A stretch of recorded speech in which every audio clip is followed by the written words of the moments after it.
Salut à tous et bienvenue dans ce nouvel épisode de Pen Thunder, le seul podcast français sur la franchise d'OKC.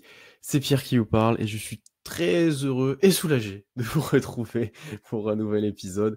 On enregistre avec Constant, on va dire 15 minutes après le match 4 entre OKC et Denver, un peu plus que 15, mais pas beaucoup, entre Denver et OKC. Qu'OKC est allé chercher, on va en parler difficilement, mais une victoire qui nous soulage quand même un petit peu. Bon, Constant, comment ça va? Bref, je sais pas comment réagir à ce match. Honnêtement, je sais pas comment réagir parce que bon, pour ceux qui suivent la chaîne, enfin pour ceux qui suivent Wear Thunder sur Twitter, vous aurez remarqué que c'est moi qui ai OLT. D'ailleurs, 2-0, 2-0 Ouais, ici sur les matchs de la série. 0-2 là 0-2 de sur l'autre les côté. matchs là, hein. Donc bon, j'arrive pas à pointer Pierre, mais vous aurez compris. Cette année, il y en a un qui porte bonheur quand l'autre est plutôt chat noir sur la série. Donc bref, non, mais vous aurez remarqué que j'étais très pessimiste. Et dès le premier quart-temps, j'étais extrêmement pessimiste. Donc j'arrive toujours pas Je suis satisfait de la victoire, mais je n'exulte pas de joie. Déjà parce que cette Mhm. victoire, pour le coup, elle a été acquise plus que dans la douleur. Je pense qu'il faudrait trouver un terme supérieur que le mot douleur pour décrire cette victoire du Thunder. Et puis aussi parce que j'ai déjà vu cette équipe remonter un lead de 2-1 en allant remporter le 4 à l'extérieur pour perdre les deux suivants l'an dernier. Donc on va pas s'emballer. Ok, ici a certes récupéré l'avantage du terrain, mais c'est une série au meilleur des trois qui débute. Ouais. Deux choses. Déjà, je ne ferai normalement plus trop de live d'ici la fin de la série, si jamais ça peut porter bonheur. C'est une bonne nouvelle. Et ouais, je pense que on va en parler, mais je te rejoins sur cet aspect soulagé, mais pas ça non plus très satisfait. Et je pense que c'est ce qui ressort pas mal aussi dans nos mentions Twitter actuellement, où les gens sont contents d'avoir gagné, mais ont un petit arrière-goût quand même ouais, c'était difficile, c'était pas très beau, c'est pas ce qu'on attend de cette équipe-là non plus. Enfin voilà, on va en parler longuement de tout ça. Et puis, bah déjà avant de commencer, le débrief du match 3 que vous Les avez fait, rapaces là, j'espère que vous êtes toujours là, hein. avec Tom, qui a très très très très bien marché. Pas mal pour de non-abonnés, donc abonnez-vous si ça vous a plu, venez suivre OKC, etc. Ça fait toujours plaisir. Et puis bah du coup que ça gagne ou ça perde, en vrai il y a toujours du spectacle, toujours des choses à dire en soi. Donc Bon, abonnez-vous. spectacle n'est pas le terme approprié pour Ouais, oui désigner c'est vrai ce match. qu'aujourd'hui ouais, c'était pas spectacle, c'était boucherie, c'était ce que vous voulez, mais Mais boucherie de mauvaise briques qualité, hein. ou briques ou construction. Non, mais abonnez-vous partout, et puis ça fait plaisir de voir que nos épisodes débrief qui nous prennent du temps, de l'énergie, du sommeil fonctionnent. Donc merci à tous ceux qui nous écoutent en tout cas. Et puis on a des fans de plein d'horizons. On a une fan des Spurs notamment qui est venue commenter. Donc merci à tous ceux qui viennent nous voir. Bon allez, on y va. Constant. Petit résumé, mais qui va être assez rapide, hein, vraiment. Bon, déjà, un premier carton infâme Oh d'adresse, là là. de basket, de ce que vous voulez, avec une égalisation du pire total de points inscrits. C'est sur un carton ou c'est sur le premier carton Je d'un crois que c'est sur playoff? le premier carton. Pour vous situer un peu le niveau d'attaque, d'adresse, de ce que vous avez pu voir sur le terrain. C'était pas beau. Ça défendait certes, mais c'était vraiment pas beau. Et encore, il y a eu des tirs ouverts qui n'ont jamais été mis, hein. Déjà, le début de match avec des grands airballs, des grands loupés, bon, Il y a quand c'était... même un moment où les deux équipes sont à 1 sur 31 à 3 points en Ah non, cumulé. En cumulé. c'est horrible. Mais OKC profite quand même de ce concours de briques, où Denver est peut-être meilleur qu'OKC dans les briques, pour le moment, en tout cas, et profite pour prendre quand même de l'avance. Une avance qui va monter petit à petit et qui, au deuxième quart, si je me trompe pas, va monter à plus 15 Mm. à un moment. On se dit bon, on est dans le scénario habituel où OKC domine, etc. Et Denver commence déjà de revenir avec des petits runs successifs et se situe à peu près à -5 à la mi-temps. Bon, il y a le 3 points de Jokic qui mord pas, voilà. Mais en tout cas, Denver revient rapidement sur les talons d'OKC et on voit que rien n'est joué, que ça va être difficile toute la soirée. Et puis il y a ce troisième Arrive le carton troisième carton. qui, je pense, on va pas mal en parler. Le troisième carton cataclysmique de d'OKC qui a, je pense, cristallisé la majorité de notre frustration, Mm. qui nous a fait dire qu'on n'y croyait plus trop à ce match-là parce qu'on voyait le scénario arriver, voilà. Troisième quart-temps où Denver commence de remettre dedans, concrètement, gagne en rythme offensivement, trouve des solutions, s'adapte en fait un peu à ce que avait proposé OKC jusque-là. Et c'est le contraire de l'autre côté du terrain où OKC produit plus rien en attaque. C'est horrible face à la zone de Denver dont on discutera. Les tirs sont pris rapidement. Dort mais rien. Enfin, voilà, c'est horrible. Je pense on va en reparler longuement. Et Denver, du coup, fait un écart et à 7, plus 8 régulièrement. Et puis vient le 4e quart-temps où on se dit, bon, bah, c'est maintenant ou jamais. Et la lumière vient du banc avec un Caruso, un Cason Wallace et un Aaron Wiggins qui portent, voilà, hein, ils prennent les choses en main, ils mettent des tirs, ils mettent du rythme, ils remettent OKC directement dans le match et au contact de Denver. Et puis cette bonne passe continue petit à petit, la défense est très solide. Shea rentre, on en reparlera, mais quelques paniers importants. Enfin, voilà, tout semble aller un peu mieux. On a pas mal de lancers. Denver fait des fautes tôt. On va pas mal sur la ligne, même si on en loupe un petit peu. Et le clutch est au final gagnant pour OKC cette fois. On en avait pas mal parlé, toi et moi, mais vous en avez parlé avec Tom aussi. Et gagnant pour OKC. Ça a été laborieux encore une fois, mais encore plus laborieux pour Denver au final. Il y a eu quelques actions, quelques bonnes actions, notamment côté OKC, et surtout de grosses défenses sur ce clutch, qui ont permis de repartir Denver à 2-2 avec l'avantage du terrain. Si on est si on prend les faits, en tout cas, voilà ce qu'on a à dire. Bon, Constant, c'est quoi déjà toi qui t'as le plus soit frustré, soit plus, j'ai envie de dire, sur ce match, c'est par quoi tu veux commencer, quoi. C'est ça, c'est quelle direction tu veux prendre? Je tiens à dire que quand j'avais fait la preview, j'avais dit il y a un partout en revenant, enfin en allant à Denver, et il y a 2-2 en revenant au KC. Hein. Ouais. Pour l'instant, le script est suivi. Alors après, il y a 2 directions. J'avais dit 2 directions. J'avais dit match 5 où tu fermes la boutique, ou match 5 t'as une perf de Jokic. Donc, mais ouais, t'as les 2 chemins. Là, on en parlera, je pense, à la fin. Mais t'as encore 2 scénarios possibles. Mais mon 2-2, pour le coup, n'était pas complètement inexact, était même plutôt vrai. Après, j'avais pas prévu ces physionomies de match-là sur les 4, hein, on va être très honnête. Non, mais moi, ce qui m'a le plus marqué, honnêtement, c'est pas de la frustration, plus du dépit ou de la résignation, tu vois, de m'attendre à ce 3e quart-temps, de dire à quel moment t'allais sombrer. C'est-à-dire que premier quart-temps, honnêtement, c'est horrible. Je crois que je l'ai tweeté soit en privé, soit durant live tweet. Honnêtement, OKC doit être à plus 15, plus 20 à la fin du premier quart-temps, tellement l'attaque de Denver est infecte. Et pour le coup, il y a des airballs, etc., etc. Mais même ce que produit Denver en attaque est quand même loin d'être fabuleux sur le premier quart-temps. OKC produit un tout petit peu mieux en attaque, trouve un peu plus d'espace. Voilà, t'as des meilleurs tirs, mais que tu loupes pour diverses raisons. Mais sur ce premier quart-temps, je me dis, t'as mis 17 points, t'en as 9 d'avance. Je me dis, bon, ok, bon, ouais, vas-y, t'aurais dû en avoir 15 de plus peut-être, mais bon, au moins t'es devant. Deuxième quart-temps, il y a le plus 15, et au plus 15, je me dis, alors peut-être. T'as un 3 points d'Isaiah Joe wide open pour passer à plus 18. Rebond off, catch and shoot wide open de chez Gideus Alexander, loupé. Christian Brown marque 2 points. Ensuite, tu as une perte de balle de chez complètement stupide, 2 lancers pour Christian Brown. Et je me dis, là, ça y est, c'est parti. En fait, c'est parti. C'est le scénario. C'est vraiment à plus 18. Tu peux vraiment leur mettre la tête dans le guidon en disant, là, tu prends ton temps mort. Là, tu vas commencer plus 18. Vu comment le rapport offensif était maigre, faut commencer à leur monter le lead avec le momentum qui va dans ton sens. Et du coup, tu as un swing qui fait que tu es que à plus 11.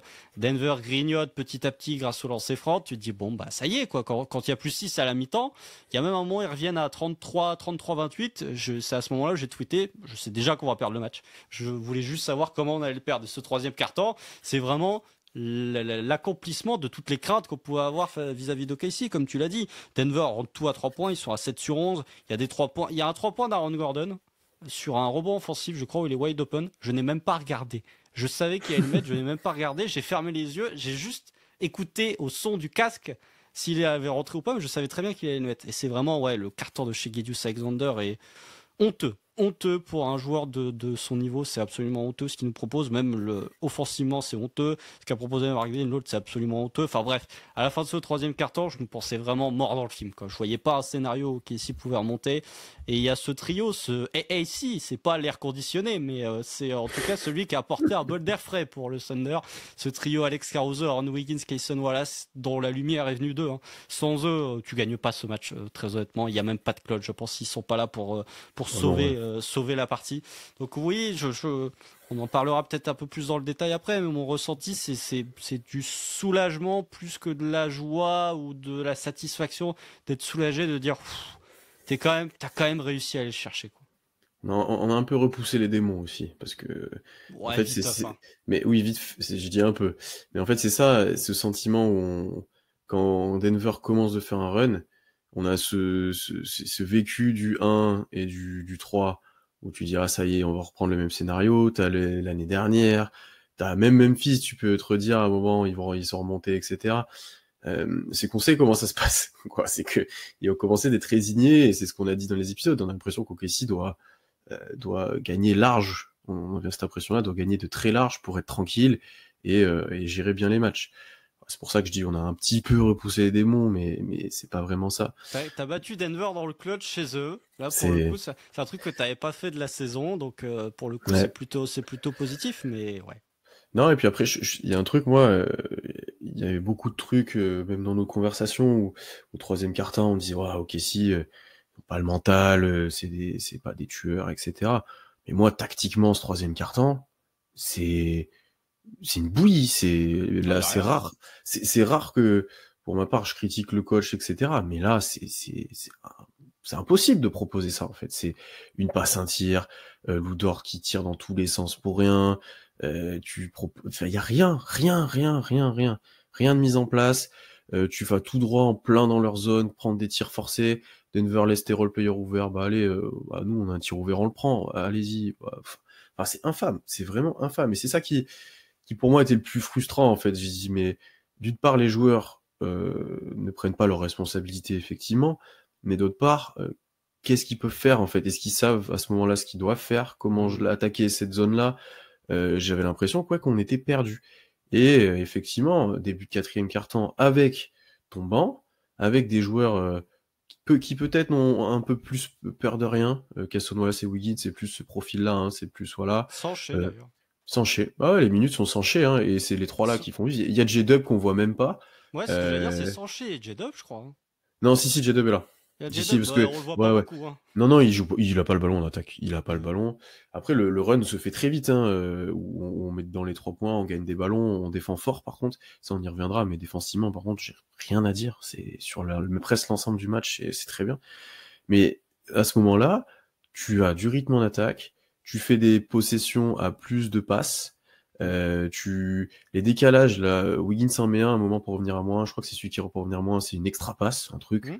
incroyable. Oui, On avait dès que tu fais plus d'une passe, tu peux Ouais, avoir vu un que tu fais tir plus une passe, relativement valable. on transfère la balle d'un côté à l'autre sur la zone avec les guards et avec de la vitesse, ce qui est très rare Avec quand du on a les grands, mouvement et de la avec du vitesse, mouvement. c'est fou ça.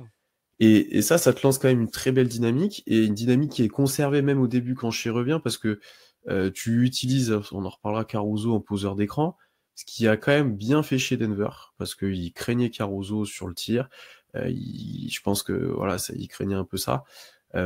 Et on arrive à un point au quatrième quart-temps, on repasse devant, et Daynol veut revenir à sa rotation à deux intérieurs, et j'ai pas envie. Je suis désolé, j'ai pas envie. J'ai pas envie. Ça doit arriver un moment, et en fait, Chet prend le coup d'Artenstein ou la main dans le crâne. Donc Et ce Caruso moment-là, rentre. ouais. Et Caruso rentre, je crois qu'on fait une action positive. Et je dis, ah, ça y est, on a repoussé l'échéance. Et dans ma tête, je me suis dit, ça va être le moment tournant du match, parce qu'en fait, Chet ne pourra pas rentrer parce qu'il s'est fait mal, et du coup, on va mieux jouer parce qu'on aura qu'un intérieur.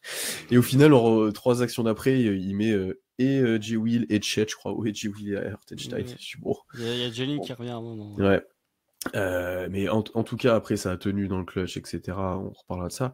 Mais ouais, ce troisième quart-temps où plus rien ne se passe, plus rien n'arrive. Et en fait, Denver n'est même pas exceptionnel. C'est juste qu'ils ont du rythme, ils reprennent confiance parce qu'ils font des stops faciles. Ils ont des tirs ouverts aussi parce que t'es plus en retard. C'est plus dur de défendre quand tu arrives même pas à jouer en attaque. Ça devient de plus en plus dur de défendre. C'est juste ça, en fait. On n'est pas face à une équipe extraordinaire qui te fait un run de fou. Mais c'est juste, tu produis tellement rien que, bah voilà. Non mais honnêtement, le troisième carton, c'est combien de temps? Franchement, et ça encore, c'est les sets qui sont gardés secrets dans un coffre secret par Second Spectrum là, ou par l'outil qui coûte 6 500 € par mois. Synergie. Donc voilà, Synergie, merci, je cherchais le nom. C'est des trucs qui sont gardés dans le coffre-fort de Synergie, donc on n'aura jamais la stat. Combien de temps sur la série Denver a défendu en zone? J'ai Ah l'impression ouais, là. ils ont défendu 85%, soit sur de la zone, soit sur du box and one sur chez Gilus Alexander, Hmm. ce qui est plus ou moins une zone. Franchement, et t'arrives toujours pas à l'attaquer. On est au 4e match où ils balancent de la zone, t'arrives toujours pas à l'attaquer. Le seul moment où t'as su attaquer leur zone, c'est le match 2. Où Wiggins te plante tout et Wiggins c'est Mm. encore le zone buster. Comme là, c'est le zone buster aussi sur match 4. Et puis pour le coup, défensivement, il a pas été négatif. Je pense qu'on parlera d'Aaron Wiggins après. Mais Mm. ce 3e quart-temps, c'est horrible. C'est horrible. Je pense que ouais, il y a plusieurs actions qui, moi, m'ont pas fait péter un plomb parce que je savais que t'allais perdre, donc j'avais déjà un petit peu cette résignation qui empêchait l'énervement. Mais où j'ai juste levé les yeux en l'air en disant sérieusement, la perte de balle de Chet sur transition, où Ah il ouais. part à 1 contre 3 là. Il part Après, à 1 contre et en 3. plus, t'es gentil un contre 3 parce que en soi, il est devant les autres joueurs, il y a que Jokic devant lui, et c'est un contre 1 contre Jokic, hein. C'est Et vrai, mais Jokic, ça commençait à vite se ça rétrécir faisait autour de tunnel, lui. mais Ouais. en soi, c'est juste Jokic qui le défend, il fait genre juste à la ninja, un petit coup sur la balle au moment où Chet change de main, fini. Voilà. Oui. Donc là pour le coup, et je l'ai mis. Franchement, je suis resté poli parce que c'est la fête des mères aux États-Unis, mais j'y ai pensé. Hein. J'y ai pensé. J'ai juste dit, faut aller se faire foutre. Mais franchement, le FDP dans ma tête était quand même sorti. Hein. Avec tout le respect que j'ai pour Chet, même s'il a été invisible offensivement sur ce match, sauf Ouais, sur les quelques lobes qu'il a eu avec ouais. Hartenstein, c'est Ça, un on en parlera bizarre, de ça. bizarre début de 3e quart-temps. Quand tu as Hartenstein ou Chet et que t'associes les deux sur short roll, t'as des lobes ouverts. C'est fou Hmm. ça, dis donc. Et je me demande si c'est pas le premier panier d'OKC, c'est déjà une action comme ça avec Hartenstein, où t'as Shea qui sert à Hartenstein et Hartenstein qui envoie un lob Ouais. pour Chet. C'est fou ça, dis donc. Hein. Quand tu fais jouer les deux ensemble, t'en as un qui est en tête de raquette, donc l'endroit un peu pour casser une zone, et ben tu trouves des solutions. C'est quand même assez fou. Donc voilà, il y a cette perte de balle en transition de Chet et l'action où Shea il se fait pocket par Russ, où Ah oui. Russ va chercher le jump ball, fin de 3e quart-temps, où je suis en mode Shea, mais qu'est-ce que tu fais? Mais lève la tête! Lève la tête, qu'est-ce que tu vas me sortir là? À t'enfermer comme ça, il y a une prise à 2, Russ il est hyper agressif sur lui. Enfin, c'est les deux actions où je me suis dit, ok, t'es mort dans le film. C'est des actions que t'as trop vues, c'est des actions qui montrent que t'es plus du tout dedans mentalement. Hmm. Bon, ouais, t'étais mort dans le film à ce moment-là. Et j'ai envie de reparler de Caruso, mais on en reparlera. Mais à ce moment-là, quand tu le vois brailler sur les autres, gueuler, C'est remettre de lui, l'envie, ah, c'est lui, franchement, c'est lui. je vous ai dit, je m'en fous de l'impact qu'il a s'il met les tirs ou pas. Mais rien que ça, dans cette équipe-là, ça vaut la moitié de son salaire. Honnêtement. Mais Parce bah, que c'est.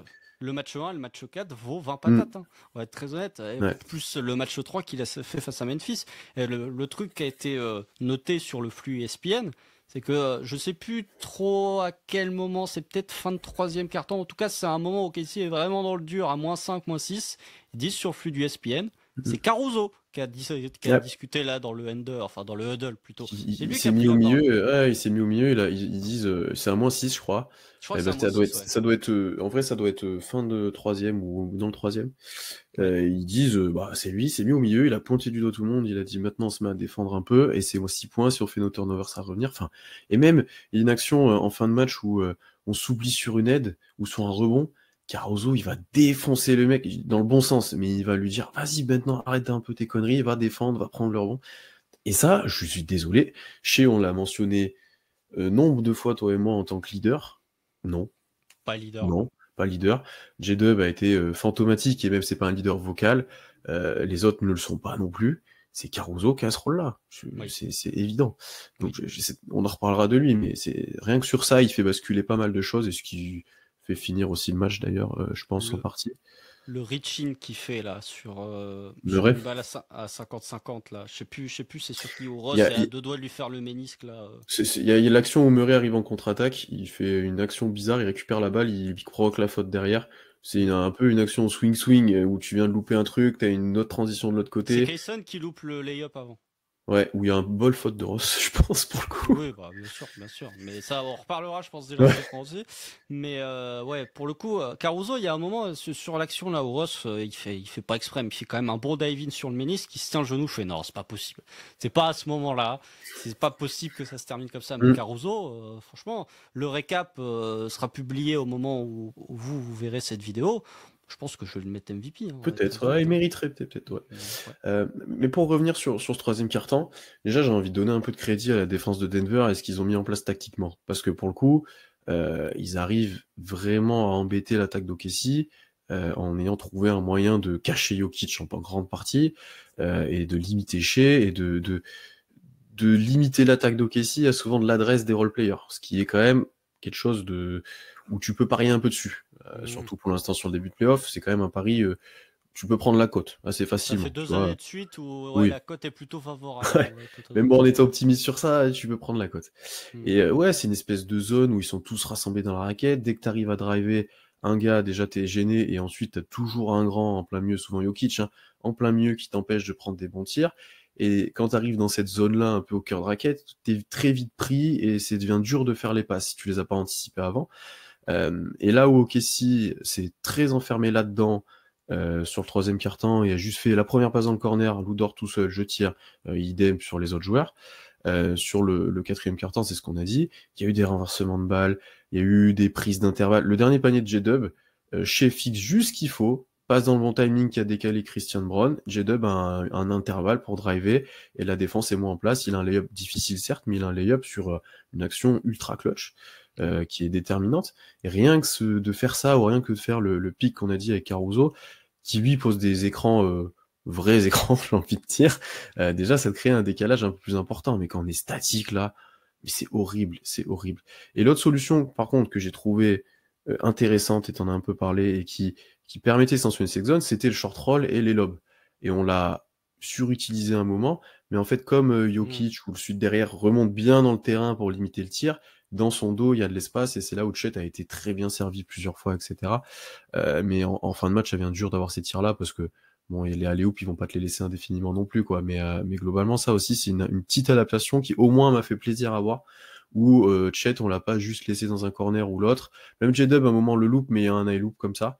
Il y en a eu des loupés. Hein. Ouais, mais au moins, on est sous le cercle, et on essaie de jouer sur cette profondeur de terrain, plutôt que juste sur la largeur et sur les corners, quoi. Ouais, il y a eu des loupés parce qu'il y en avait qui étaient téléphonés aussi. Hein. Ouais, très honnête, il y en avait qui étaient téléphonés. Il y en a un, c'est en première mi-temps où c'est Jokic qui doit l'intercepter, et il y en a un où c'est en deuxième mi-temps où c'est Murray qui l'intercepte. Il y en a un, c'est Cason Wallace qui jette la balle dans Jokic concrètement. Et ouais, à la fin, et l'autre que tu as dit, ouais. Ouais, mais par contre, il y en a un énorme d'Artenstein sur Peyton Watson, là, où la faute, ils mettent 150 ans avant de la siffler. Ah ouais. C'est un gros N1 pour le coup, et je crois que c'est un moment où Casey doit être à -8 d'ailleurs. Je crois que c'est le moment où Casey est à -8. Donc oui, pour le coup, en fait, j'ai envie de te dire que la zone, pour le coup, tu peux pas la battre sans ton adresse à 3 points. Mais ça, c'est comme n'importe quelle zone, j'ai envie de te dire, tu peux pas la battre sans adresse à 3 points. Après, tu peux quand même amener un peu de variété, parce que franchement, le nombre de fois où t'as personne en tête de raquette, enfin, Kenrich, il y a un moment, gueule leur dessus en disant c'est comme ça qu'on attaque une zone, quoi. Ou alors. Et le 2 minutes, ou juste pour une attaque, et tu dis c'est comme ça qu'on fait. C'est comme ça qu'on joue une zone, quoi. Même Hartenstein, il y a des moments où tu joues la zone, Hartenstein, il est derrière la ligne à 3 points, il te sert à quoi à ce moment-là? Quitte à jouer une zone, autant mettre Hartenstein pas en tant que screener, mais plutôt plein axe du panier. De toute façon, ils vont pas les donner les lignes de drive à chez Gilgeous-Alexander, donc autant se servir de son playmaking. C'est quand même pour ça que tu l'as recruté en grande partie. Là, pour le coup, le passing, il y avait rien, quoi. Donc j'ai un peu l'impression, ouais, que tu as essayé de changer ça en mettant du Caruso. En fait, Caruso, j'ai l'impression, dans sa pose d'écran, il avait un peu le rôle d'Isaiah Joe, j'ai envie de te dire. Ouais, sur la fin, ouais. Ouais, sur la fin, et puis c'est dans le troisième quart-temps, il doit te mettre 2-3 points de suite aussi. C'est vraiment des situations où c'est un flare screen où t'as la prise à 2 qui arrive sur Shai Gilgeous-Alexander, Alex Caruso il est face au panier, il rentre son 3 points, quoi. Donc ça peut varier, et puis surtout comme tu dis, le nombre de fois où t'es allé exactement dans les zones où Denver voulait que t'ailles sur la zone, c'est quand même absolument incroyable. Alors, je répète beaucoup zone, mais le nombre de fois où t'es allé dans les spots où Denver voulait aller, il y a un moment, J-Dub il prend un fade away là sur l'elbow. Il y a 2 joueurs sur lui, t'es en mode, mais d'où tu prends ce type de tir, quoi? Il prend au moment au troisième carton aussi, il joue un post-up, fade away, première intention, 0 passe. J'ai fait, rien. Mais d'où ça, mais... Franchement, mais je voyais déjà le thread de Nekias Duncan, là, comme il a fait le thread sur la fin du match 3, où Casey a joué 13 actions pour 6 passes. Faut quand même bien se rendre compte, hein. 13 actions pour 6 passes. Mais ouais, enfin, et le seul truc sur lequel je vais pas donner de crédit à Denver, et les arbitres, 1, 2, 3. Hein. Nikola Jokic, c'est 1, 2, 3, 4, 5, 6. Enfin, normalement, les 3 secondes, faut les siffler au basket. Alors, je sais qu'on siffle pas tout en NBA par rapport aux vraies règles du basketball. Il faut les siffler, les 3 secondes. Dans le premier quart, il y a un moment où elles sont sifflées. Enfin, il y a 3 secondes qui est sifflé. Je me dis, tiens, ça y est, ils vont les siffler. Et puis, en fait, non. En fait, non. Donc, Jokic, il continue de planter dans la raquette sans que les 3 secondes soient sifflées. Donc, c'est parfait. Mais ouais, ok, si, quand est-ce que tu vas trouver le moyen de faire déjouer cette zone? Et le seul moyen que tu as trouvé de faire déjouer cette zone, c'est dans le troisième quart-temps, comme on l'a dit, avec le jeu de short roll, ou en tout cas avec l'utilisation de tes deux Mm. bigs sur alley-oop, et avec un peu plus de mouvement, avec un peu plus de rapidité dans les passes, où tu fais du swing, ils n'ont pas le temps de se replier, même si honnêtement, les replis de Denver, les close-out de Denver sont quand même excellents depuis le début de la Mm. série. Hormis sur le game 2 où ils étaient en retard surtout, sur le 1 et surtout sur le 3-4, ils sont très très bons sur les replis. Mais voilà, je trouve que cette équipe d'OKC a aussi montré ses faiblesses qu'on avait un peu identifiées avant le début des playoffs, c'est que tes deux principaux playmakers sont pas très bons pour le playmaking dans les petits espaces, que ce soit chez Gideus Alexander ou que ce soit Jalen Williams. C'est des joueurs qui vont souvent avoir tendance à ressortir, souvent des joueurs de kick-out. Donc ouais, dans les petits espaces, comme tu sais qu'ils vont pas forcément faire directement la bonne lecture et qu'il va leur falloir un peu de temps pour soit trouver le joueur démarqué, soit pour faire le bon choix au niveau de la passe, bah t'as le temps de recovery. Allez, un autre truc qui a servi au Casey, c'est quand même le rebond offensif, où tu as été très bon sur ce Ça m'a paru match-là. moins évident sur Bah, tu vois, t'en sur le prends match. 15, hein. T'en prends 15, t'en prends plus que Denver. Et t'en as quand même pris quelques-uns, je pense. Mais il y a eu des rebonds longs, il y a eu quelques trucs et tout. Je pense qu'il y a des moments où tu t'aides un petit peu avec ça quand même, où t'as joué un peu ce rebond-là, mais on avait déjà parlé sur la zone, hein, de toute façon, où tu peux faire ça. Oui. Et non, en fait, je rejoins complètement ce que tu dis, mais ça rejoint l'interview que Mark Denault t'a donné après le 3, où il dit, ben, notamment dans le clutch, il dit, ben, en playoff, créer des décalages, ça devient plus difficile, nanani, nanana. Et en fait, OKC est tellement habitué en saison régulière à tout le temps réussir à créer un décalage, soit via Shea, soit vers Hartenstein et autres, que quand tu es face à des défenseurs beaucoup plus concernés, meilleurs aussi concrètement, et plus structurés, organisés, voilà, que tes décalages sont beaucoup plus difficiles à obtenir, que juste driver dans l'axe et t'as déjà fait un premier décalage, et ben c'est là que le jeu en fait est très statique, et très moche, quoi, honnête faut le dire, C'est ça horrible. ressemble à rien. Parce que comme c'est de la zone en plus, tu n'as pas de pause, tu as très peu de pause d'écran off-ball, tu utilises très peu de pick and roll, mais donc, tu l'as fait un peu plus à la fin, mais au début tu fais pas, voilà, tu cherches pas à jouer un post-up par exemple, qui pourrait être intéressant sur un des joueurs du bas avec une coupe venant de l'opposé, tu peux potentiellement ça, au moins juste le tester. Tu fais très peu de empty side pick and roll, peut-être pour surcharger un côté, tu vois, tu peux essayer plein de choses, tu vois, il y a plein de choses que tu peux faire. Non, on se contente souvent de rester dans l'axe. Allez, dernier quart-temps, hein, on va essayer de faire bouger la balle. Ah tiens, on a trouvé des solutions. Et c'est ça le problème, c'est que ouais, trop souvent, tu t'arrêtes à juste, on donne la balle à tes créateurs. Créateurs, c'est un grand mot, à tes drivers, j'ai presque envie de dire maintenant, hein, et vous débrouillez, quoi. Et ça, c'est plus possible sur un match de ce niveau-là. Et après, si le peu de fois où il lâche la balle dans le corner sur un joueur seul, le gars bombarde direct, première intention, voilà, ouais, ça devient compliqué, ça devient vraiment compliqué, hein. C'est ce qu'on appelle une Lugersdort dans le Oui, métier. c'est à lui que je pensais, hein. Mais tu vois, un Ron Wiggins en première mi-temps, il est un peu moins efficace, il n'a pas l'impact de la deuxième mi-temps. Par contre, il y a une ou deux actions, et à un moment, il prend un marché pour ça, où en fait, il essaye de driver, après avoir reçu la balle, en essayant de passer entre les deux défenseurs, en poussant la balle très loin. C'est un peu sa spéciale. À un moment, il prend marché sur ça, parce que le gars le bloque et il passe pas. Et il y a une autre action où ça marche, et ça, mine de rien, juste le fait de réussir à casser une ligne après un mini retard de la défense parce que tu as fait une passe, c'est quand même primordial pour casser cette zone, quoi, et pour avoir ensuite un tir un peu plus en rythme, que tu ressortes la balle ou que tu tires sur le grand, quoi. Oui. Et ça, on l'a trop peu vu. Et il y a presque que Wiggins qui est capable de le faire. Je pense que J-Dub pourrait le faire, mais on l'a peu vu. J-Dub a pas été bon du tout, on reviendra, mais voilà. Est-ce qu'un jour, OKC peut tenter de split une double team aussi? C'est possible C'est ou vrai, pas? c'est vrai.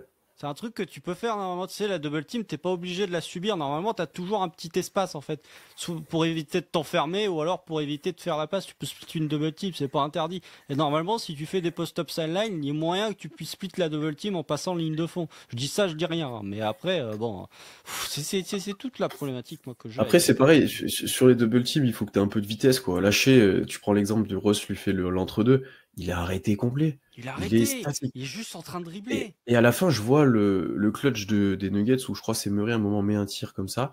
Murray, sur l'action, il fait 4 fois le tour du terrain, il prend 3 écrans, 3 end-off. Alors, c'est peut-être un peu abusé, mais j'y vois pas un joueur d'OKC faire ça. Hein. Même J-Dub qui pourrait ou Shea, il est toujours en statique. Ouais, parce que on va dire que l'avantage du côté de Denver, c'est que t'as quand même Nikola Jokic en poseur d'écran. Oui. C'est quand même un petit avantage parce que en soi, OKC en fait, si OKC fait des end-off avec Hartenstein, le défenseur qui défend Hartenstein, il va sortir sur Shea, alors que le défenseur qui défend sur Jokic, il va pas sortir sur Jokic, il va être obligé de le concéder, soit le switch, ou alors il va être obligé de drop. Il y a un moment, c'est le dernier panier que Murray met, là, milieu de quatrième quart-temps, où il fait son espèce de sidestep. Cason Wallace, Cason Wallace, il prend le mauvais choix, il descend, alors que Jalen drop, et parce que tu peux pas sortir, parce que si Jalen, bon déjà Jalen est adepte du drop, mais si Jalen il sort sur Murray, bah t'exposes Jokic. Alors que du côté d'OKC, bah, si tu fais ça, je pense que la défense de Denver se satisfera très bien de te retrouver explosé avec Isaiah Hartenstein. Donc ouais, sur ça, c'est sur la pose d'écran, je trouve que OKC n'a pas l'avantage, on va dire, d'avoir un Nikola Jokic dans son effectif pour poser des écrans. Et puis surtout, c'est pas le jeu qu'on a vu en saison régulière, quoi. Chez Gilgeous Alexander, il a sur l'intégralité de la saison, pour avoir vu tous les paniers de chez cette saison, il a très peu utilisé Hartenstein dans ces situations-là, et les zones dans lesquelles il va, les zones dans lesquelles il commence son attaque et dans lesquelles il réussit que peu souvent, c'est les zones dans lesquelles il allait durant la quasi-intégralité de la saison régulière, même si le short mid il lui est complètement bouché. Voilà, c'est ces zones-là, et surtout, moi, ce que je trouve le déficit, ou en tout cas la différence flagrante que je trouve sur ce troisième quart-temps, c'est à quel point Denver fait rien de fabuleux en attaque. Hein. Juste le fait de bouger, de faire 2-3 passes, te créer un décalage en fait. Et le nombre de 3 points, il se retrouve ouvert dans les corners juste parce que tu as une passe de Murray Jokic, ou alors tu as un pick and roll Murray Jokic.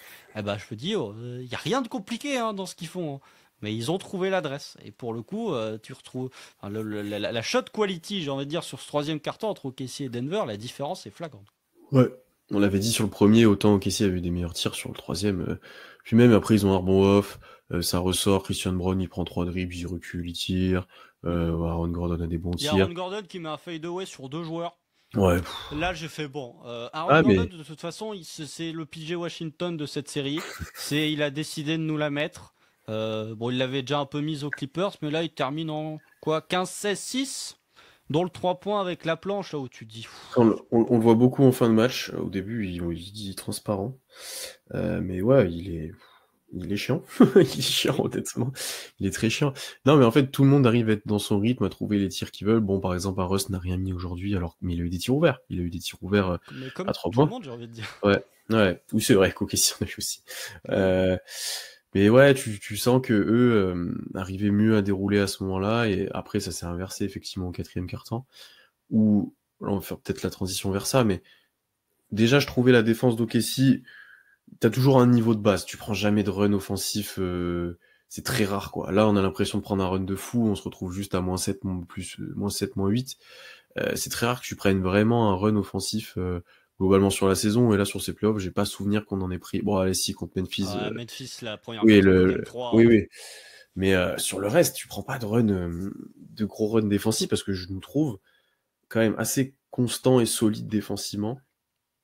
Pour le coup, sans faire énormément de zones, à l'inverse de Denver. Hein. Nous, on n'en fait jamais. C'est à tester, mais bon, la défense, ça tient comme ça. Donc, Après, voilà, t'as des mini-vagues dans l'intensité. Je trouve que pour le coup, premier quart-temps, on a mis beaucoup d'intensité.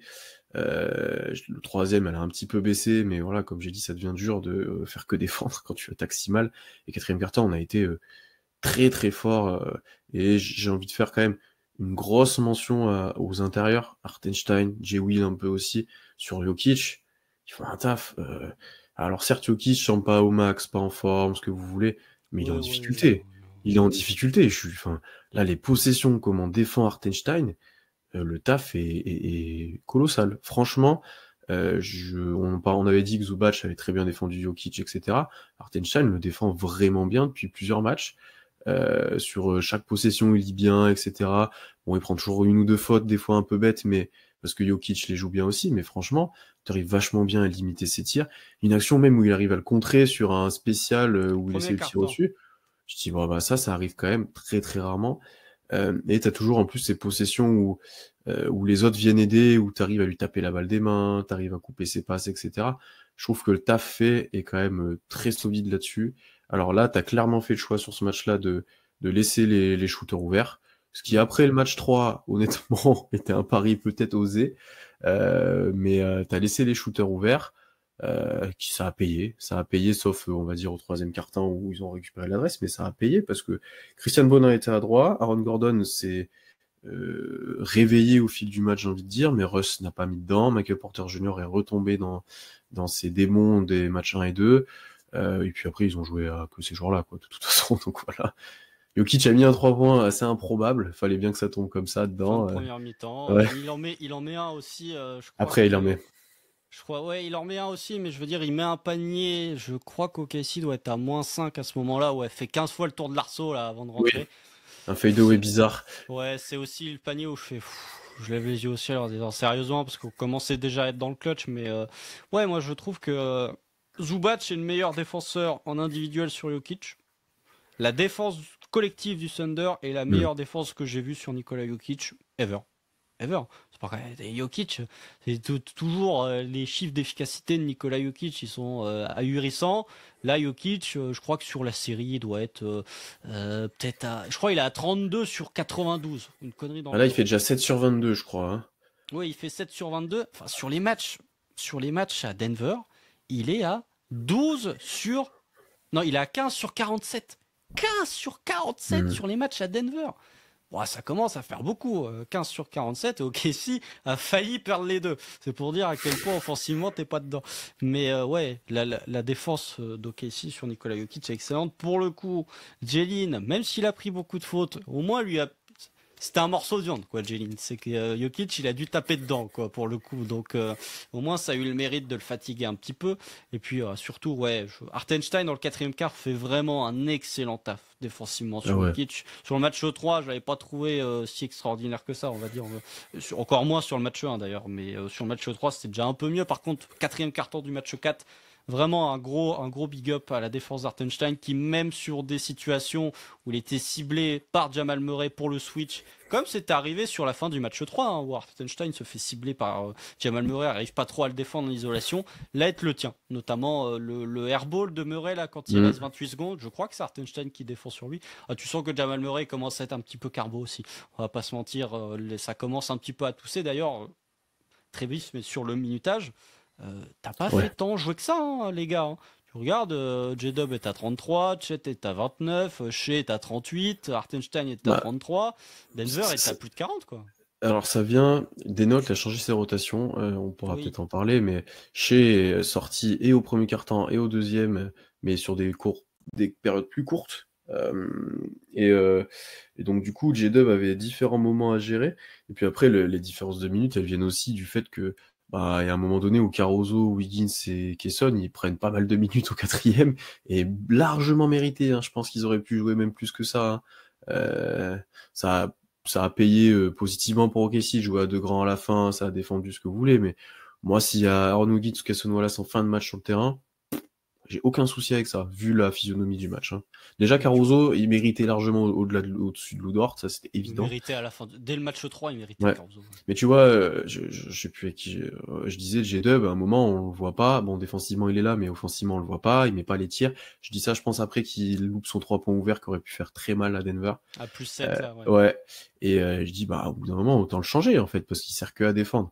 Alors, effectivement, NBA, les statuts, J-Dub et All-Star, etc. Bon, voilà. Mais ça m'aurait pas scandalisé, hein, loin de là. Ou alors de mettre que un grand. Mais bon. Bah, de toute façon, c'est ce qu'on avait dit dans la preview. C'est la profondeur du banc du Thunder qui fait gagner ce Ouais, là, match-là. pour le coup, ouais. Ah ouais, celui-là, ouais. Clairement. Si tu prends les points du banc, ça fait 35 à 8. 35 à 8.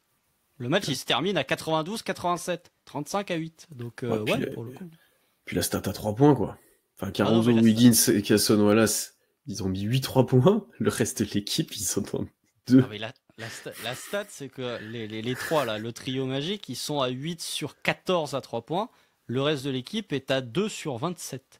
Le starting five est à 2 sur 23 à 3 points. 2 sur 23 à 3 points. Et encore, c'est Lou Dort qui met les deux. Limite, j'ai pas envie qu'on les comptabilise tellement ils sont infects. En plus, il Mais mettrait les deux d'affilée, non? non, il en met un dans le premier carton. Il en met un Oui, ça premier je me souviens, carton, après c'est avoir le premier. loupé, il Il en met continue un de dans le tirer, il troisième. dit bon, ça va rentrer au bout d'un moment, il en remet un autre, ouais, ok. Il en met un dans le troisième et il y a, je crois qu'il y a panier de Denver. Il en retente un juste Ah après oui. en disant j'en ai mis un, je vais pouvoir en mettre un deuxième. Non. Donc voilà, c'est aussi, puisqu'on parle du banc de manière positive, je pense qu'il faut parler de Lou Dort, qui est quand Ouais. même catastrophique. En fait, le truc c'est que il est pas meilleur sur Murray que Caruso ou Kayson Wallace. Ouais. Parce qu'il navigue moins enfin, il est moins bon pour naviguer entre les écrans. Et en plus, offensivement, il apporte rien. C'est-à-dire que, au-delà de son adresse à 3 points qui est cataclysmique, il n'a pas la vision de jeu de Caruso. Caruso, à un moment, il est dans le corner. Lou Dort, il t'aurait pris le 3 points. Caruso, il fait une passe qui est très Ah oui. compliquée. Mais il fait une passe pour Chet, bon, qui se fait contrer. Mais la passe, elle est magnifique. Franchement, la Et passe est après, magnifique. je sais pas si celle-là il faut la faire. T'as un autre joueur d'OKC devant qui T'as limite se baisse pour Kayson. laisser la. Ouais, c'était. Ouais, mais bon, si Chet se fait pas contrer, on dit quand même belle passe de la part d'Alex Caruso. Tu vois. Moi, Oui. je trouve que dans l'esprit, au lieu de se répéter dans le sempiternel, je tente le 3 points dans le corner, l'esprit, l'intention était là et ça a amené un peu de variété justement. Donc ouais, Alex Caruso méritait largement la place de Lugensdort à la fin du match 3. Là, pour le coup, Lugensdort, il a pas vu le parquet du quatrième quart-temps. Il a été benché, hein. Il joue Il était 19 benché, minutes, oui. hein. Il était C'est pour benché, le coup. on va être très honnête, il a été benché. Donc, encore une fois, j'ai envie de dire que Mark Denlot, il a attendu le match 5 de la série de l'an dernier pour changer son starting five.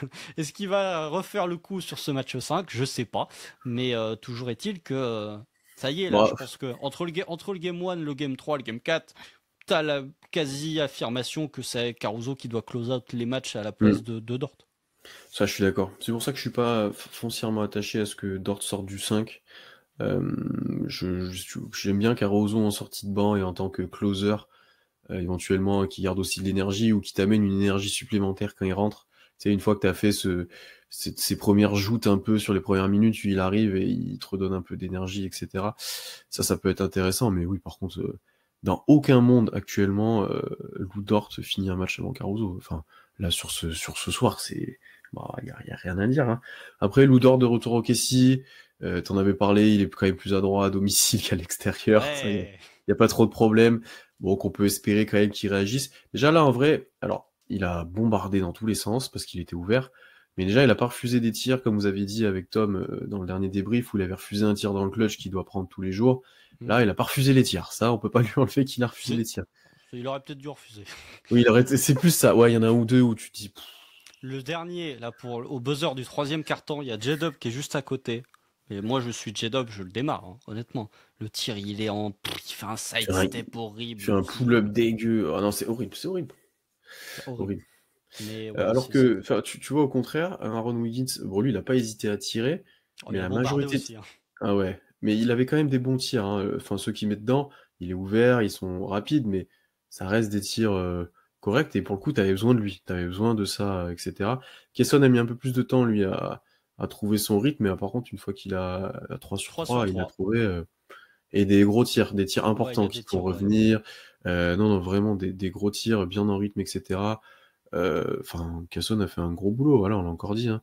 Le trio Caruso, Wiggins, Kesson, vraiment pas mal. J'ai envie de mettre J-Will dans le truc, mais il a pas eu cet impact qu'ont eu les autres. Mais honnêtement, encore une fois, sur ce que tu demandes de lui et sur la productivité défensive, il fait 5 fautes en 12 minutes, mais au moins il est là, quoi. Enfin, franchement. Il amène de la viande, quoi. Ouais. Il amène de la viande. Si tu Chet peut pas faire ce qu'il fait, hein, non, concrètement en défense sur Jokic, hein. non, non. Et puis, de toute Et façon, d'ailleurs, Chet, on sait pas ce qu'il peut faire, là, sur ce match 4. ouais. Et d'ailleurs, Daynold a mis un moment que J-Will sur le terrain pendant quelques Ouais, alors minutes. ça s'est pas très bien passé, par contre, Non, parce que je crois que c'est c'était début de pas une, deuxième quart-temps, c'est le moment où Casey se prend un c'était pas rebond. une super idée effectivement, mais c'était pas fou. Oui, Chet, ouais. Invisible, hein.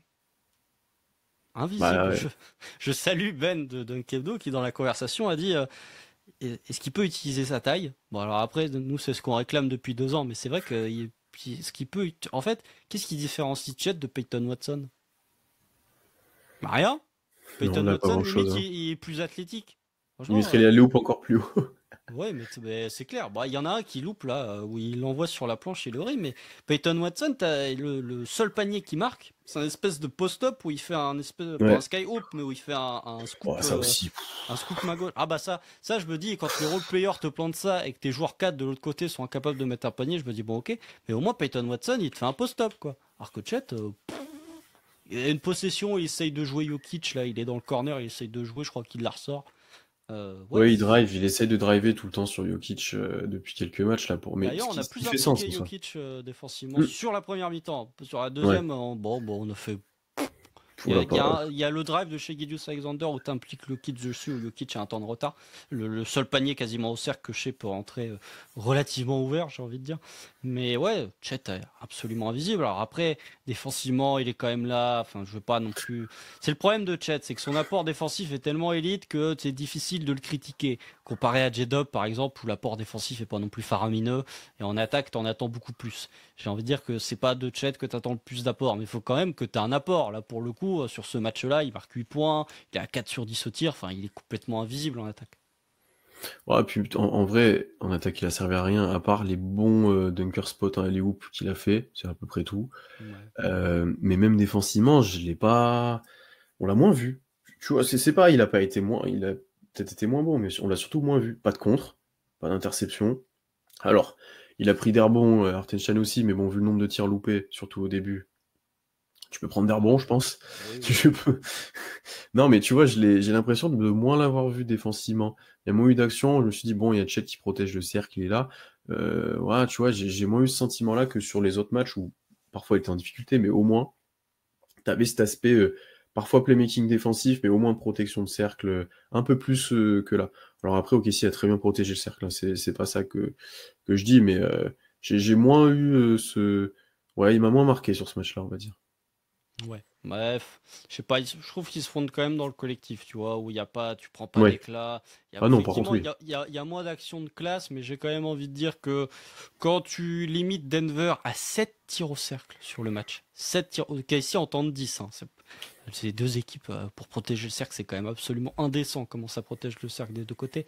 Mais voilà, il a été plus discret, mais tu vois, sur la fin de match, il est quand même là. L'incapacité de Denver à le faire sortir. Enfin voilà, je trouve qu'il a quand même été relativement présent et que tu vois, il a pas commis d'erreur au moins comme au Game 1 où il Non. met pas ses lancers. Il a pas commis d'erreur comme au Game 3 où il sort pas sur Aaron Gordon. Enfin voilà, au moins il a été propre. Alors offensivement c'est autre chose, mais défensivement il a été propre, pas d'erreur. Donc oui, j'ai envie de dire que ça colle un peu plus, même si le point noir, je pense qu'on peut mettre sur cette défense, c'est le nombre de lancers francs.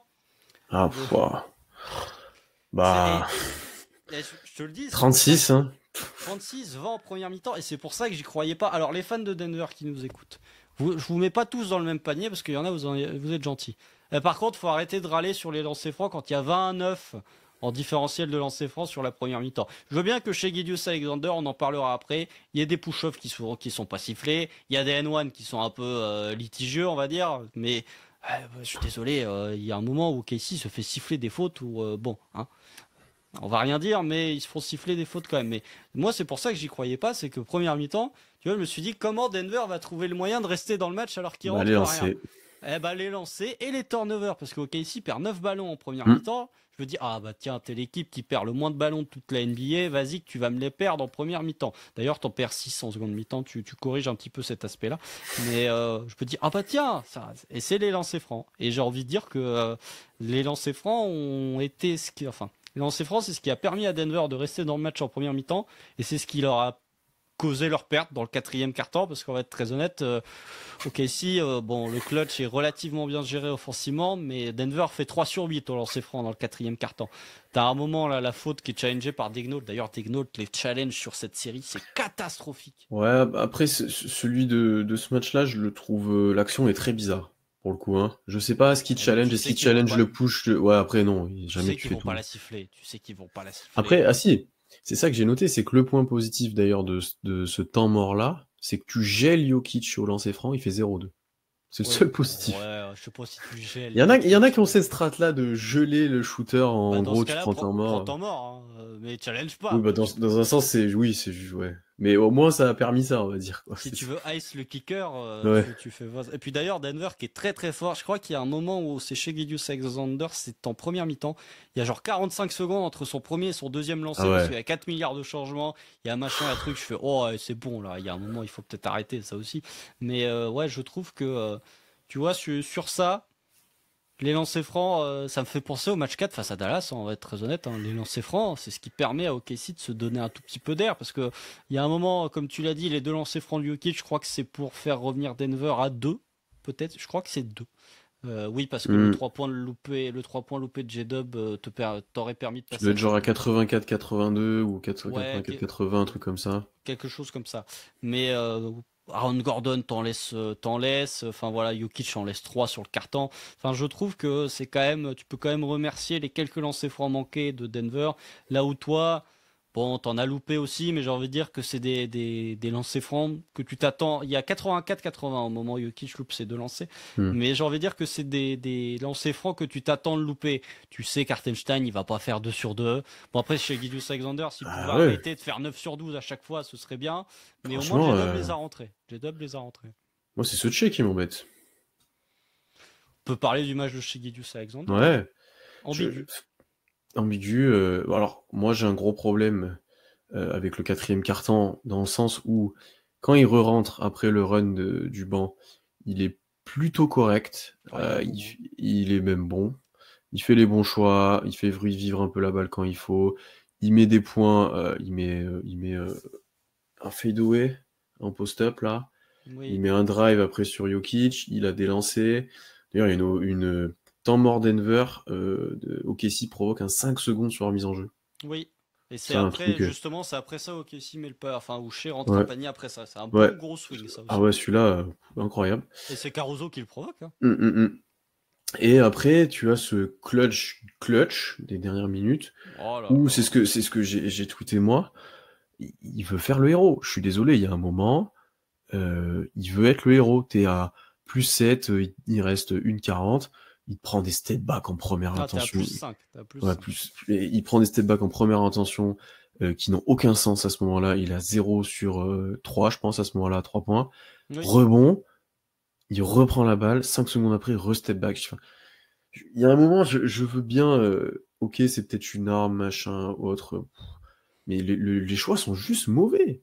Le seul bon choix qu'il a fait, et ça me fait un peu rire de dire ça, c'est quand il a fait tomber le chrono de 25 La Steve secondes. Nash. Franchement, en faisant drive, je fais le tour de la raquette en fait, je prends pas le tir, j'attends, je prends un tir un peu dégueulasse, mais qu'il est capable de mettre en plus à mi-distance Ouais, sans il est sauter le joueur. relativement ouvert, il peut le mettre, ouais, Ouais, celui-là. c'est l'action la plus positive et qui potentiellement fait presque gagner OKC parce que tu tombes tellement de temps que Denver, ça devient short pour eux de revenir, Bah, et ils ça sont sera short 28 du secondes et coup. 5 points, Ouais, quoi. et c'est la seule action dans le clutch où il est bon. Et après, auparavant, il y a ce décalage sur le J-Dub, mais c'est quand même quelques minutes avant où il le décale pour qu'il aille mettre le up. Mais les step back à 3 points, mais qu'est-ce que tu fais? Qu'est-ce que tu... On dirait que tu veux... Oui, c'est ça, faire le héros, mais en même temps, tu tires des balles dans le pied de ton équipe, quoi. Déjà que tes gars t'ont porté pour revenir, ok, t'as commencé d'assurer derrière, mais là, tu tires... Enfin, il y a des parieurs qui t'ont demandé de faire ça. Enfin, c'est quoi le truc? Non, mais sérieux, quoi. Je ne comprends pas. Je... J'espère qu'ils vont lui faire bouffer ces images-là du 3 et 4 de ses clutches loupés, là. Tiens, regarde ce que tu fais, est-ce que c'est un bon tir? Mais franchement, hein, c'est... Bah, il est à 11 sur 47 à 3 points sur la campagne de playoff. 11 sur 47. L'an dernier, il était à 16 sur 37. La Ouais. différence est quand même assez majeure, j'ai envie de dire, hein. Parce que très honnêtement, si chez Gilgeous-Alexander, à l'adresse à 3 points du chez Gilgeous-Alexander de la série face à Dallas l'an dernier, il y a 4-0. Ah là, oui, là, par contre... Il y a ouais. 4-0. Donc, ouais, enfin... C'est pas un fan de Kobe d'Iverson pour rien, hein, on va être très honnête, hein. Là, pour le coup, c'est des tirs à la Kobe, hein. C'est des tirs... tout le monde s'écarte, je prends mon truc. Et puis surtout, enfin... Vouloir jouer le héros, encore. Mais pourquoi vouloir... En fait, il y a vouloir jouer le héros et tenter le home run. J'ai l'impression Ouais, qu'avec ce step back à 3 points, c'est tenter le home run, quoi. C'est vas-y, je mets mon oui. 3 Je points. veux tuer le match. Voilà, je veux Ouais. tuer le match. Mets en deux. Mets en deux. Franchement, mets en deux. Donc, ouais. Oh, chez Gilgeous Ouais. Alexander, il y a un moment où enfin, moi, le match de chez Gilgeous Alexander, dans la globalité, il est quand même positif, parce que premier quart-temps, il te met quand même des points au moment où personne rentre rien. Deuxième mi-temps, il fait un peu de playmaking. Troisième quart-temps est infect. Le troisième quart-temps est Mhm. infect. Il tente un tir, alors qu'il joue l'intégralité du quart-temps, c'est immonde. Quatrième quart-temps, il te met quand même 3 gros paniers qui sont importants. C'est juste, encore une fois, les 90 dernières secondes sont saccagées, quoi. Il saccage les 90 dernières secondes, il saccage tout ce qu'il y a avant. Le seul point sur lequel je serais positif ou sur lequel je pondérais mes propos, c'est que honnêtement, regardez le match de Jokic, il est pas bien meilleur. Ah non. Et franchement, hormis Donovan Mitchell, quel superstar vous impressionne sur ces playoffs là? Bah toi tu vas dire Haliburton, non? Mais c'est pas une Non, superstar. non. Franchement, même Bah, pas. Non, parce que le dernier match, il est infâme en plus. Oui, je dis t'as vu ça, le match mais 3 d'Haliburton? oui, oui, c'est pour ça que je dis oui, c'est bien. Non, Tatum fait clairement du chier dans les clutches de Boston. Il y a Dans la... Giannis, voilà. Giannis et Donovan Ah, Mitchell. mais Parce que ouais. Anthony Edwards, on peut le sucer allègrement. Je suis désolé, c'est performant. Peut-être que dans la prise de responsabilité, il est meilleur que chez, mais en termes d'adresse, c'est pas bon non plus. Ah, voilà, enfin, Jalen Oh. Brunson, il a beau mettre les tirs dans le clutch Ouais. pour New York, ça fait 3 matchs où il rentre pas un panier. Enfin, c'est les playoffs où les stars sont incroyablement bien défendus. Je pense que t'as jamais vu des. Là, les coachs, ils sont arrivés dans leur prime où si t'es une superstar, mais c'est tellement dur d'avoir tes spots. Il y a que Giannis et Donovan Mitchell qui arrivent, quoi. Et Et les encore deux, en c'est plus, face à Indiana. chez aujourd'hui, il finit à 8 sur 19. T'enlèves les 3 points un peu débiles et autres, il est pas si maladroit que ça, hein. Enfin, sur les 2 Non. points, il est pas si maladroit que ça, ouais. Donc ouais, c'est un match. C'est pas le match, c'est pas la réaction qu'on attendait après avoir vu ce même là où ils se font la gueule à la fin du game 3. C'est pas non Oui, plus un statement game de la part de chez Gilgeous Alexander. C'est il un est match gagné. honnête. Il est Il est gagné, gagné ouais. et puis surtout, bah encore une fois, je suis désolé hein, mais Nikola Jokic fait pas mieux. Il fait Ah peut-être ouais, même non. pire. Bah, Jokic fait quoi? 7 sur 22 et Mm, 11 sur 14 au lancer. Voilà. mm. 3 passes, 2 turnovers. Il est toujours dans ses très mauvais ratios là pour Jokic. Enfin, pour Jokic, hein. C'est ouais. En 3 passes de C'est pas turnover, fabuleux. globalement, c'est pas bon dans tous les cas. Mais Oui, après, oui. le truc inquiétant avec Shea, c'est Alan Guillot de Santa Clara qu'on a parlé dans la conversation de Kedo. Il crée pas de séparation, quoi. Parce que là, pour le coup, ESPN, ils ont fait 45 secondes dessus. Autant en saison régulière, les push-offs, je voulais bien les défendre en disant qu'ils étaient marginal, comme on dit en anglais. Là, Hmm. pour le coup, les push-offs, c'est vraiment ça, quoi. C'est vraiment, il y a full extension du bras. Et j'avoue que le manque de création de séparation de la part de Shea Alexander est quand même un peu inquiétant. Alors, je sais pas, je connais pas les raisons, je connais pas les motifs, je sais pas s'il y a un truc caché qu'on veut pas nous dire. Toujours est-il que Non, c'est non, je pense que inquiétant. tu es face à des défenseurs qui sont beaucoup plus statiques qu'auparavant pour lui aussi. Tu vois qu'ils l'attendent vraiment dans la raquette en mode on sait que tu vas pousser, on sait que tu vas aller là, etc.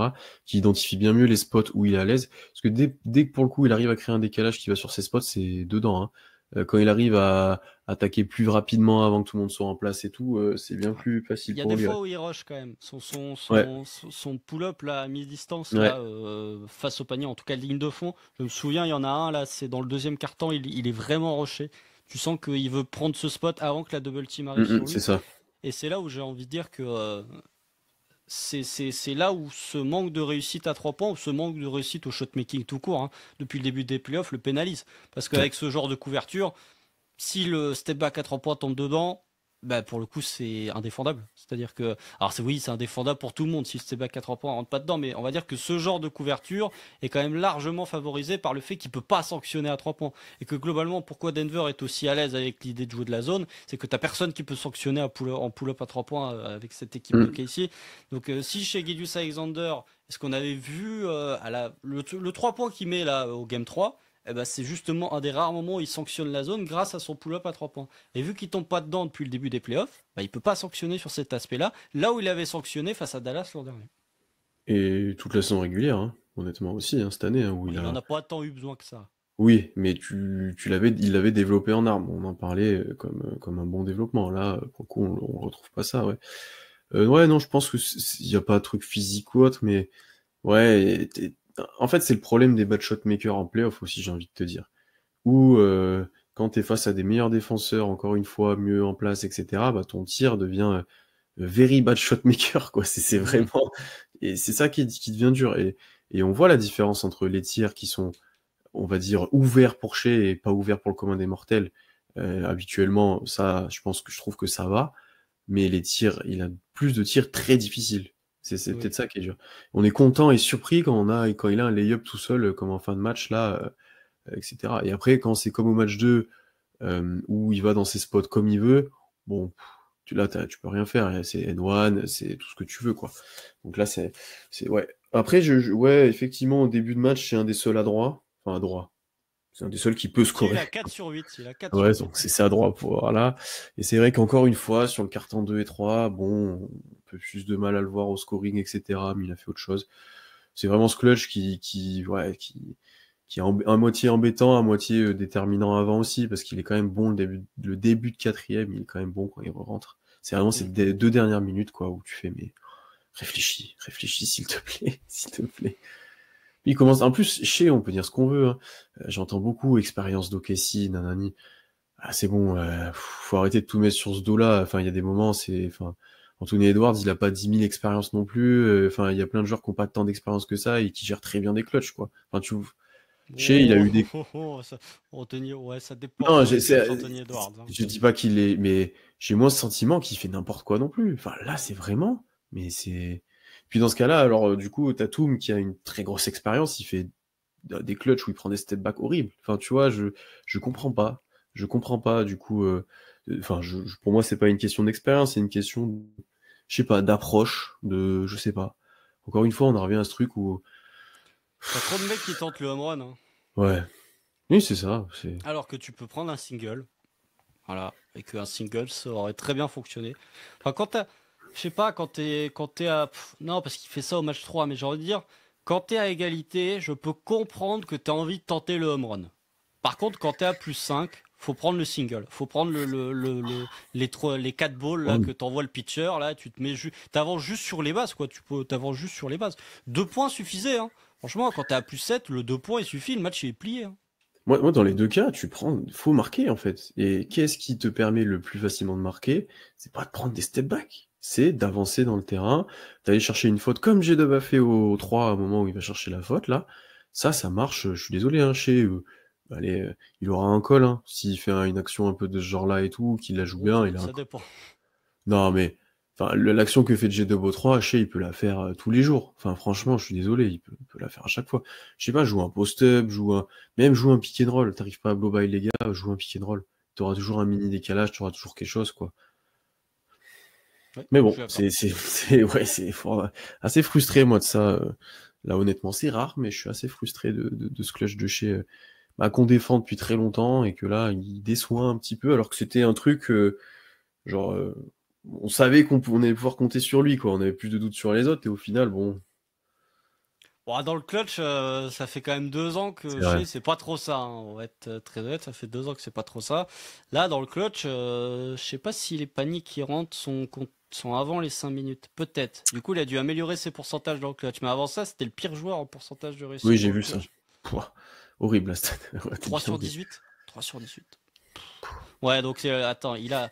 Oh, il y en a un, deux. Oh là là, il y a 2 paniers. Non, il y a 3 paniers dans le clutch de chez Gilius Alexander réussis. Donc là, pour le coup, il va passer à 6 sur 24. Il va peut-être passer devant Tatum. Super. Non, et puis alors, peut-être pour finir sur un joueur, à côté de ça, on avait vous aviez encensé Jalen Williams après le 3 et à raison. Il avait été exceptionnel. Et là, on a la version La mauvaise Dr. version. Jekyll ou Mr. Hyde, ça, tu choisis laquelle tu veux. Ouais, la mauvaise. La version fantôme. Enfin, fantôme, il prend 13 tirs, j'ai l'impression de pas les Ils avoir sont vus. où? Mais c'est toujours le problème avec J-Dub, c'est qu'il prend des tirs, mais à la fin du Game 1, c'est pareil, quand il finit à 5 sur 20, tu te demandes, mais ils sont où les tirs là? Après, il y a des 3 points où oui, il les a loupés, ça je me les remets bien. Il y a des fade-away, des tirs à mi-distance là, effectivement. Mais ouais, en fait, t'as pas l'impression. Et par contre, t'as pas l'impression de le voir globalement sur le match. Alors il s'est un peu rattrapé sur la fin de match. Bon, c'est un grand mot rattrapé. Mais sa fin de match est bonne, pour le coup, offensivement. Où il met les lancers, tu l'as dit. Il met un gros panier. Défensivement, ok, il fait son taf. Mais après, tu peux pas aussi peu peser offensivement, c'est pas possible. C'est valable pour tous les joueurs, j'ai envie de dire. C'est valable pour tous les joueurs. Ouais, Moi, ouais. c'est le problème, tu vois, c'est que Tu vois, chez Gedius Alexander, on peut lui taper dessus autant qu'il veut, il a pas de relais. Alors sur le Game 3, il avait J-Dub en relais, mais là sur ce match-là, il a pas de relais, quoi. Alors que tu regardes, franchement, tu regardes Denver, encore une fois, c'est ce que j'avais dit à la fin du match 3, quand on me dispute que les role-players de Denver sont moins bons que les role-players d'OKC. Gordon est capable de porter la balle et d'auto-créer, enfin de faire un peu d'auto-création. Jamal Murray, même s'il n'a pas trop su le faire sur la fin du match 4 parce qu'il est un peu cramé, il est quand même capable de faire de l'auto-création. Christian Brand est capable de planter des paniers en transition. T'as pas ça, OKC, en dehors de chez Gedius Alexander. Non. T'as pas ça. Donc ouais, J-Dub, mais c'est le problème qu'on a soulevé durant l'intégralité de la saison, c'est la prise de responsabilité de J-Dub est pas bonne. Mais sur le match 3, elle a été excellente, sur le match 4, elle est inexistante.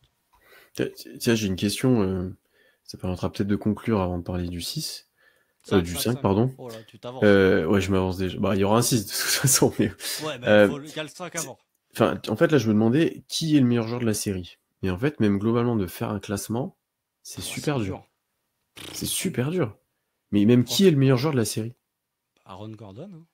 Ben, franchement, alors après, ça dépend ce que tu valorises parce qu'il a un rôle très spécifique et fait. Mais sur l'ensemble des matchs, quand tu prends les performances, c'est plus régulier, plus adroit, plus.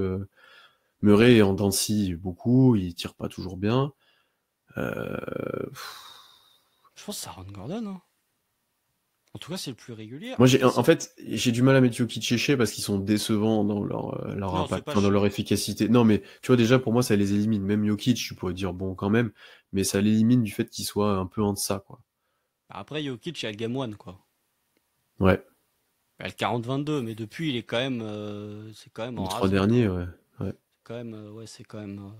Donc franchement, moi je pense que c'est Aaron Gordon. Hein. Tu regardes les splits d'Aaron Gordon, il est en 45, 60 et en 18 points, 9 rebonds, ouais, 60% à 3 points. Attends, non, là il est à 3 sur 7, donc il est peut-être tombé à 55-60, c'était après le match 3. Mais enfin, sur les 4 matchs, le meilleur joueur du match n'a jamais été le même que sur le match d'avant. Meilleur joueur au match 1, c'est Nikola Jokic. Ça pourrait se débattre avec le fait que c'est Alex Caruso, mais le quatrième carton, Jokic fait que c'est le meilleur joueur du match. Match 2, c'est chez Gedius Alexander. Match 3, je pense que c'est Jalen Williams. Et ça se bat avec Jamal Murray. Mais je pense quand même que c'est Jalen Williams. Et quatrième, c'est Aaron Gordon le meilleur joueur du match sur celui-là? Ouais, c'est... Ça peut être Quel est le meilleur joueur du match sur ce match? Ça peut être un dégât du banc, mais encore une fois, qu'est-ce que tu valorises? Est-ce que tu valorises un Caruso, un Kesson ou un Wiggins? Un Caruso? L'impact est trop limité, tu vois. Un Caruso? 28 minutes. Mais pour moi, à la limite, c'est Aaron Gordon, le meilleur joueur du match encore. Hein. Aujourd'hui? Ouais, j'ai du mal, hein. Il est présent quand même. C'est dur, hein. Franchement, en fait, c'est pas un gars qui a été bon. Tellement le match est horrible, c'est dur de... Mettez dans les commentaires. Mais ouais, c'est ce que j'allais dire. Qui était le meilleur joueur sur le terrain aujourd'hui? Hartenstein? Non. En vrai, Shea fait pas 2 minutes de merde, c'est le meilleur joueur. Oui, mais du coup, il fait les minutes de merde. Mais du coup, Hartenstein, ouais. Parce que t'as la défense, le rebond et quelques actions offensives. Wow. Moralité, le meilleur joueur du match n'a jamais été le même que ceux du match précédent. Et cette série, quand on voit que les deux candidats MVP se neutralisent parce que les coachs en face sont complètement fous, en tout cas les schémas défensifs, je trouve on a franchi un vrai cap là en termes d'adaptation. Dans toute l'histoire de la NBA, t'as jamais aussi bien défendu les superstars, et pas juste sur cette série, hein, sur toutes les séries. Les superstars sont défendus à un niveau. Puis que ça dise plus que ça défend pas NBA. Enfin, je suis désolé. Hein, ça défend. Ouais, mais ça, c'est les mêmes qui vont t'expliquer que ça défend plus en NBA, par contre, qui vont pleurer quand OKC joue un peu physique et ils disent on n'a pas assez de lancers francs. Donc, bref, ça, c'est un autre débat. Mais ça amène sur le Game 5 où j'ai l'impression que cette série, ça va être une bataille de role-players, quoi. Et c'est l'équipe qui aura, là, du coup, c'est une série au meilleur des trois. L'équipe qui aura les 2 meilleurs matchs de la part de leurs role-players remportera la série. Oui, il faut plus espérer. Bon, peut-être qu'ils le feront. Mais c'est de plus en plus dur d'espérer un match ultra dominateur, ultra offensif, tout ce que vous voulez de Jokic et Shea, quoi. T'as l'impression qu'ils sont trop bien contre il peut le faire parce qu'il a le shot making, c'est quand même difficile de stopper. Faut vraiment faire un effort herculéen pour le stopper. Chez Gedius Alexander, de par les couvertures qui lui sont proposées, c'est quasi impossible qu'il en plante 40, quoi. Ouais, non, je suis d'accord. Donc ça va dépendre des role player ou lieutenant, on peut peut-être dire. En tout cas, autre chose que tes meilleurs Oui, joueurs. ouais, je suis d'accord. Et pour le 5, maintenant, oui, comme tu l'as dit, c'est une meilleure au meilleur des trois, quoi. Le premier qui en gagne 2 a gagné. J'ose L'avantage du espérer, terrain. voilà, j'ose espérer qu'OKC revienne à domicile avec de bonnes intentions, qui mesurent l'importance de ce match-là, surtout après l'année dernière, j'ai envie de te dire. Oui. Tu vas me le confirmer, hein. Mais ouais, en fait, c'est encore une fois, j'ai du mal à être optimiste vu ce qu'on a vu ce soir, quoi. Parce qu'honnêtement, hein, là, les clutches, tu jettes une pièce en l'air et voilà, ça tombe d'un côté ou de l'autre, hein. Et souvent, ça tombait du côté de Denver. En tout cas, le côté de Denver était peut-être plus lourd pour que ça tombe de ce côté-là, parce qu'ils étaient meilleurs dans le clutch. Là, OKC m'a pas montré que c'était flamboyant dans le clutch non plus. Après, franchement, ça joue quand là, de la nuit de mardi à mercredi? Je crois que c'est dans la nuit de mardi à mercredi, puisqu'il y a la loterie qu'il faudra Ah, surveiller. c'est On a vrai. complètement oublié, C'est mais il y a la vrai. loterie où OKC va globalement se faire niquer, hein. Il faut dire les termes, mais jamais la NBA avantage OKC et défavorise les Sixers, Ouais. Il hein. est tard là, il est tard. Ouais, c'est dans la nuit de mardi à mercredi à 3h30, donc c'est dans 48 heures. Donc il y aura la loterie, peut-être que le MVP sera annoncé entre-temps.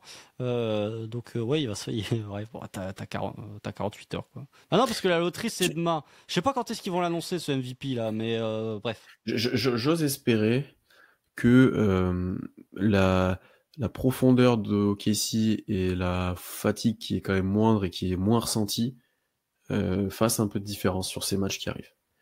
Donc j'ai envie d'être optimiste et de dire qu'on va prendre le 5. Ah, Mais c'est ce que j'avais dit dans la preview. Moi, j'avais dit que sur la longueur d'une série, ta profondeur d'effectif et la fraîcheur doit jouer.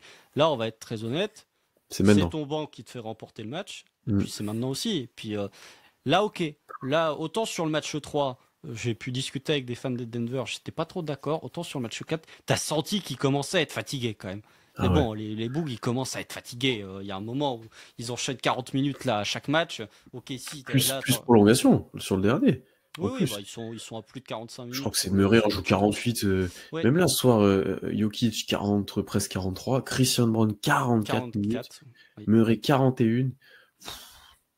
Donc il y a un Bref. moment où il faut en profiter. Il y a un moment où il faut que la fraîcheur physique apaise. Il y a un moment, et c'est ce moment-là, après, comme j'ai dit en intro, ou comme j'ai dit à un moment durant l'épisode, je me souviens du débrief du match 4 qu'on avait fait avec Tom l'an dernier face à Dallas. On a vu ce qui s'est passé au match 5. Mm. Donc moi je crie pas victoire, je crie Ah non, moi non plus. absolument Hein. pas victoire. C'est OKC a fait le job en remportant l'avantage du terrain. Seul regret que j'ai, c'est que si t'avais fait le job à ce putain de match 1, tu mènerais 3. Ouais. C'est celui-là qui fait mal. C'est même pas C'est tant le ouais, 3, hein, c'est le 1. c'est Et, ce qu'a dit et les, Caruso en conf de presse, oui, hein. et les joueurs l'ont dit aussi, ouais, c'est le 1 à domicile qui C'est le fait 1, mal. Parce que là, c'est le 1. tu gagnes le 1 et tu fais 1 sur 2 à Denver. C'est bon. Tu peux close Le out. job, il est fait, ouais. Là, alors oui, nos pronos en 6, il peut arriver. Tu peux gagner les 2 prochains, c'est pas exclu. Mais il va falloir être très solide. Il va falloir peut-être montrer encore un meilleur visage que cette bouillie de basket qu'on a eue des deux équipes, hein, mais cette bouillie de basket des fois là. Après le nombre de bouillies de basket qu'on a sur ces playoffs aussi, Ouais. faut être très honnête, Ah c'est des oui. playoffs extrêmement défensifs cette année. Mais ouais, enfin de toute façon, tu dois ça y est là. Le match 4, franchement, tout le monde te voyait mort. En tout cas, dans la fanbase, tout le monde te voyait mort. T'as réagi. Là, ça y est. Là, le match 5, c'est ton.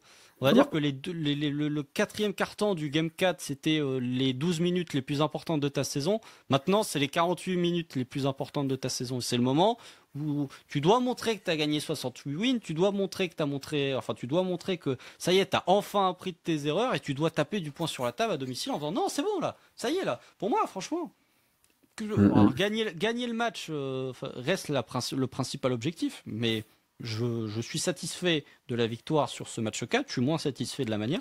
Sur le match 5, tu dois taper du poing sur la table, tu dois faire non, non, non, non, non, non, non, là c'est bon. Après, on peut gagner les 2 prochains matchs d'un point en étant Non, mais dégueulasse. ce qui compte maintenant en playoff, c'est de gagner la manière que t'en as plus rien à Hmm. foutre. Mais en fait, c'est. Pour satisfaire tout le monde, il faut un game où tu dis, ok, ça c'est ce qu'on a vu toute la saison, c'est ce qu'on attend, c'est ça quoi. T'assumes ton statut.